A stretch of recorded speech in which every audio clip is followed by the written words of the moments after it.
Sim, sim, Conceição. Eu estou aqui, assim, extremamente feliz, extremamente contemplada. A princípio, Conceição, eu vou lhe confessar, quem me conhece sabe que minhas coisas que me inquietam, eu já compartilho. Quando eu recebo um convite, eu não me acovardo, né? Eu sou muito medrosa, mas eu não me acovardo, porque como eu falo aqui no meu consultório com meus pacientes, medo, ok, tá tudo bem, faz parte. É como o professor Vinícius falou, é como o estresse, ele tem um lado bom mesmo, que você não pode ser covarde. Quando Conceição me chamou, eu digo, meu Deus, o que é que eu vou fazer no meio desses doutores? Fonoaudiologia, e como Vinícius, conceitos que Vinícius trouxe. Eu digo, meu Deus, o que é que que contribuição Conceição espera de mim, ou que o grupo espera de mim? Mas a fala do professor Wagner e a contribuição do professor Vinícius respaldou a minha fala no que eu digo, eu acho que eu vou por esse caminho, eu acho que eu vou pensar e falar sobre esse caminho. Como profissional de saúde mental e como estudante do comportamento humano, porque eu sou e quero ser eternamente estudante do comportamento humano, me enche muito o coração quando eu vejo, eu sei que é da saúde, tanto o professor Wagner como o professor Vinícius, mas me traz falas muito assertivas quando vocês falam em percepção humana, individualidade, subjetividade, qualidade de vida. Me enche o coração quando o professor Vinícius fala em equilíbrio, porque ele está dizendo que não é tirar o estresse, não é ficar sem, mas é o trazer para o ponto de equilíbrio. Isso nos alegra muito, porque é essa nossa fala, ou pelo menos deve ser a nossa narrativa dos profissionais de saúde mental, principalmente falando da minha atuação na clínica, é trazer o paciente essa reflexão, né? Quando o professor Vinícius, né, nos traz de que quando a gente fala em ruído, quando a gente fala no ruído que está incomodando, a gente precisa ter esse entendimento. Qual é o ruído que está te incomodando? Não é? E da onde é que vem esse ruído? Quem é a pessoa que está produzindo esse ruído? Por que ele está produzindo esse ruído? A produção do ruído, como bem falou o professor, e a percepção desse ruído, ele é subjetivo. Então, por exemplo, outro dia, meu esposo chegou no apartamento e disse: criatura, o louvor que tu está ouvindo no térreo está sendo escutado. Eu, hã? Sim, estou ouvindo. Perdi. Não estava, minha percepção estava ok para aquele volume, porque eu estava inserido naquele. Eu perdi a noção. Então, eu trago dentro dessa outra coisa que me alegrou muito, ações educativas, que dentro do contexto da terapia cognitiva comportamental, a gente pode pensar na psicoeducação. E acredito muito, professor Wagner, na sua fala. Temos hoje todas as questões de conflito, todas as questões que trazem sofrimento, como é o caso do ruído, como é o caso de um comportamento no trânsito, em qualquer lugar que tiver pessoas. A criança, o adolescente, é o caminho para a gente mudar essa realidade. Por quê? Porque eles querem. Quando a gente traz aqui, como atendente que sou de criança e adolescente, quando a gente traz e pontua para ele um comportamento que não está funcional, eles dizem logo, uns diz Messi, outros diz tia, é verdade. Isso aí realmente não faz sentido. Já o adulto tem uma resistência, e o adulto é assim, ele muda se ele quiser. Né? Ele muda o comportamento dele se ele quiser. Se ele se posicionar, não mudo, quero ser assim, você já tanto a criança como o adolescente, você ainda tem essa possibilidade de provocar esse querer neles. Então, me alegra muito. E aí, Conceição, eu não tenho como, quando a gente vai pensar em comportamento humano dentro do contexto da produção de ruído que traz adoecimento, eu gostaria muito de convidar a todos de seguir pelo caminho duas palavras nesse momento, que eu já comecei, que é a empatia e a assertividade. Empatia e assertividade. Você está dentro de um contexto que você é a vítima, você que está no processo, você começou a se incomodar antes de ir lá e xingar, e gritar, e já botar o seu mau humor. Pare um pouco. Quantas vezes esse meu vizinho liga esse som? Que som é esse? Que música é essa? Ele é de onde? Faz sentido? Não faz sentido? Quem é esse vizinho? Eu tenho eu converso com ele, eu tenho uma linha. Então, isso é tão importante para atenuar os conflitos. Porque se de repente, assim como o meu esposo chegou, mas a minha vizinha podia chegar, que a gente mantém o contato, dizer amiga ou vizinha, como a gente se trata, o que foi que houve com o seu som hoje? Ah, meu som tá alto. E tá tudo bem, não é? Porque, de repente, antes da gente se posicionar como o que está sendo afetado pelo som, a gente também precisa olhar para mim. E eu também. Qual é o som que sai do meu ambiente? Qual é o som que sai da minha voz? Qual é o som que eu curto? As pessoas... Faltou isso em mim. Faltou isso em mim. As pessoas querem ouvir o meu louvor?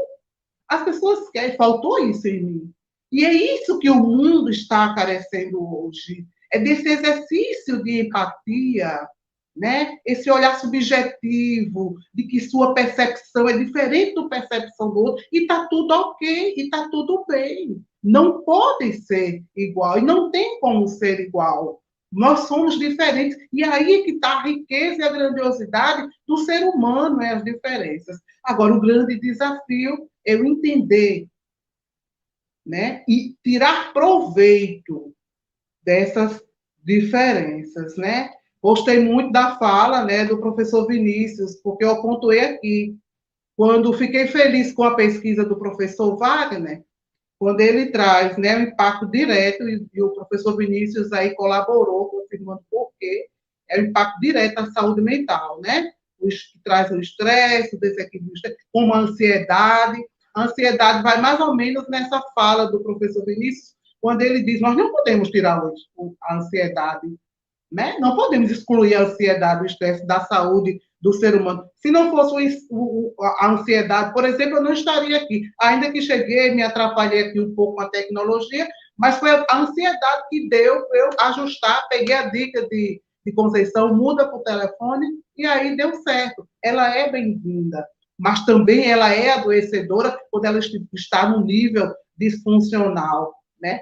Com certeza, a atenção é impactada, sim, com a questão do ruído, a atenção, a concentração, né? O que dizer dos meus pacientes com TDAH, não é?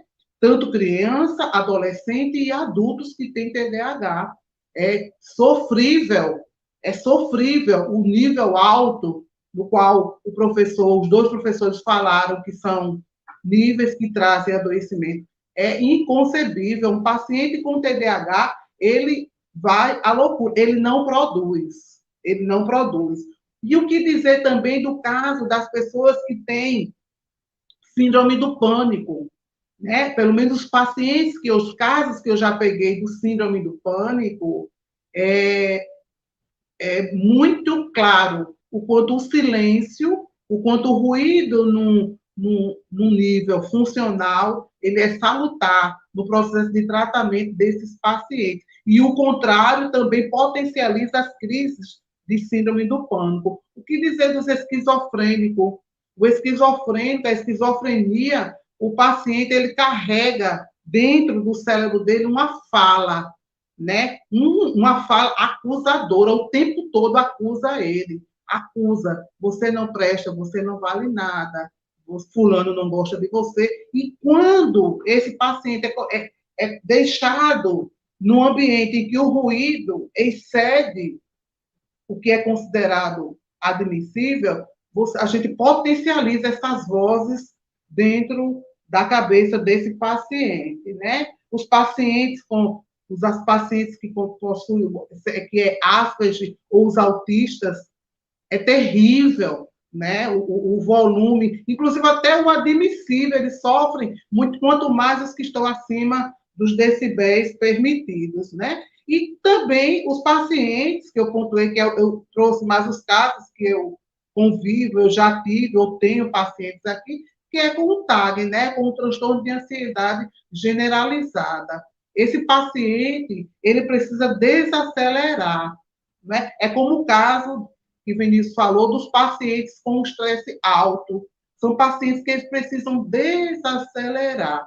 E o ruído em alto, fora de um nível, né, saudável para a mente, para o cérebro do ser humano, ele agita, ele acelera, ele agonia a mente desse paciente.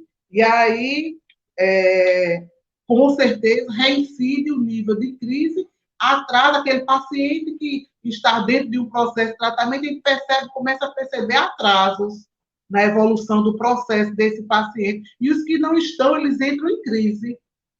Eles entram em crise, né? Por conta desse processo, desse ambiente ensurdecedor. Eu queria também falar que, a partir de um contexto onde eu sou desrespeitada, onde a minha individualidade, a minha subjetividade não é vista, as minhas necessidades não são percebidas, né? Eles causam, sim, eles produzem a partir da emoção. Por exemplo, eu num contexto onde eu quero dormir, quero estudar, quero fazer alguma coisa e tenho um vizinho com uns decibéis nas alturas, com uma guitarra, com uma bateria, ou um funk, ou um rock, ou um louvor, como era o meu caso, ele traz algumas emoções que são inerentes ao ser humano, como é a raiva, a angústia, e que produz, na verdade, traz a raiva e que produz o ódio, a angústia, o desespero, né? O desejo de vingança, a indignação, a revolta, e como Conceição mandou um link que eu assisti, que ela me mandou casos até de morte, né? De assassinato, e que a pessoa vai a um nível tão alto, como o professor Vinícius falou, de estresse, que ele perde todo o gerenciamento das emoções dele e ele começa a ter atitudes que nem ele mesmo, depois que ele comete, ele não dá conta. Como é que eu consegui fazer isso? Então, por isso que a produção de ruído, ele sim impacta muito a saúde mental do ser humano. Eu vou deixar para o momento das perguntas para o professor Wagner, porque a questão do sono, a qualidade do sono, ele é. Gente, eu não sei nem como. Eu daria 100%. O sono, ele é 100%. O processo de sono, uma qualidade de sono. E o noturno, eu não estou falando do sono diurno, eu estou falando do sono noturno. Ele impacta diretamente a saúde mental de qualquer ser humano. Não é só os seres humanos que já estão no processo medicamentoso, que já estão no processo psiquiátrico, não, que já tiveram surto. Esses sofrem também, mas nós que não temos ainda diagnosticado um transtorno, uma síndrome, uma doença mental, nós somos levados, sim, a amanhecer o dia num processo já de sofrimento psicoemocional, quando eu não durmo bem. Então, a ausência do ruído para a qualidade do sono, ele é extremamente importante. Então, por exemplo, eu tenho pacientes que eles não evoluem. Por exemplo, com essa história da pandemia, que os pacientes que trocaram o dia pela noite, gente, os consultórios estão cheios por conta disso. Nós precisamos dormir, e o sono que nós precisamos, que faz sentido à saúde mental, é o noturno, de no mínimo 6 horas, e o ideal, 7 a 8 horas, que é muito bom para a saúde mental. Então, quando eu quero dormir, e olha o agravante, eu quero dormir, eu preciso dormir, mas existe um ruído abusivo, perturbador, que eu passo a noite. Então, isso é de uma condução, um caminho para um processo de adoecimento, sim. Aumenta a ansiedade, aumenta o estresse, aumenta os pensamentos negativos, o otimismo, a mudança de humor, dificulta o gerenciamento das minhas emoções. Então, são vários danos, sequelas, que quando eu não tenho uma noite de sono tranquila, ao longo do tempo, como o professor Vinícius, isso vai se repetindo, isso traz, sim, a um processo de adoecimento.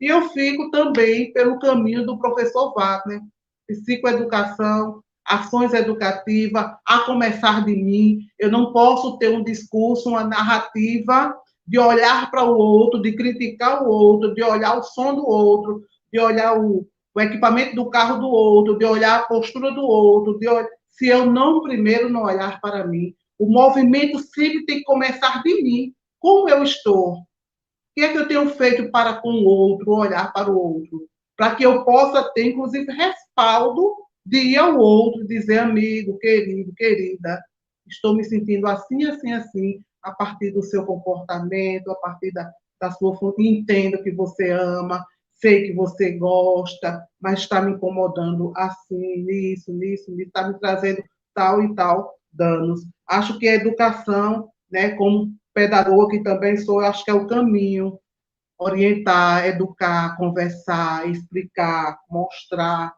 né, trazer a reflexão de o quanto isso impacta na qualidade de vida, não só das duas partes, mas do todo, da coletividade. Conscientização, sim, equilíbrio, sim, bom senso, sim, empatia, sim, e assertividade sempre. Essa é a minha fala. Quero agradecer pela oportunidade e fico aqui à disposição também das perguntas que possam surgir. Obrigada. Obrigada,